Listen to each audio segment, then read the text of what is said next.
Let's next talk to Dr. Julia Roknifard, the senior lecturer at the School of Law and Governance at Taylor's University in Malaysia. Julia, welcome. The United States saying it's hit a third tanker near Oman, the strike killing 3 Indian sailors. Iran now calling the ceasefire meaningless. Is it? I'm afraid so, but that's not the news at all. I would say that the ceasefire was pretty meaningless since the start. Of course, some of the parties in this process wanted to believe and to remain hopeless that there is some breakthrough on the diplomatic field is possible.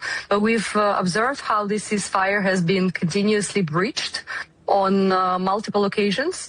Also, how did we come to the very start of this conflict, right in the midst of seemingly successful, at least if to hear from the Omani counterparts, the Omani mediator, successful negotiations.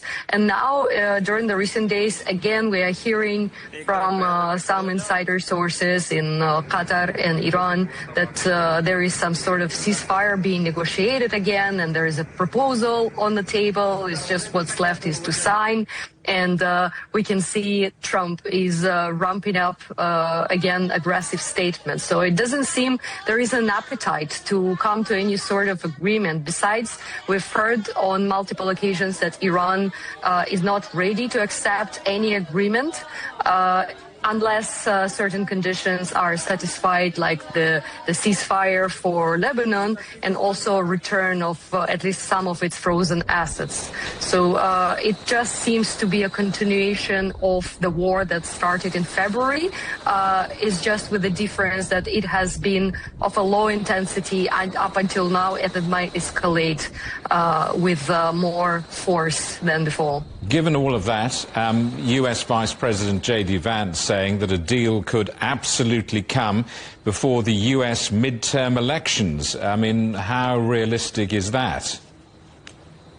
That also remains unrealistic. Possibly it's a move to calm down the market, the shipping and insurance companies, by also saying that there are a couple of hundred tankers that the United States secured their passage through the Strait of Hormuz, which still remains much less than what used to be counted in thousands.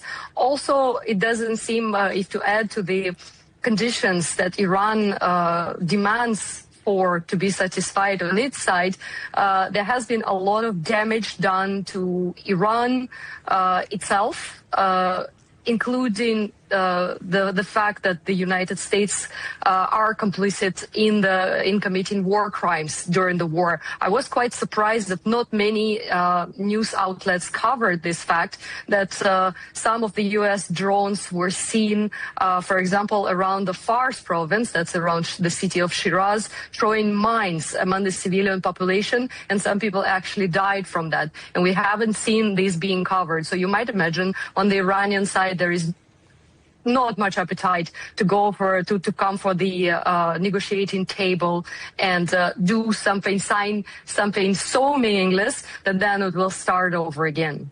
Julia, thank you. Dr. Julia Roknifard, the senior lecturer in the School of Law and Governance at Taylor's University in Malaysia.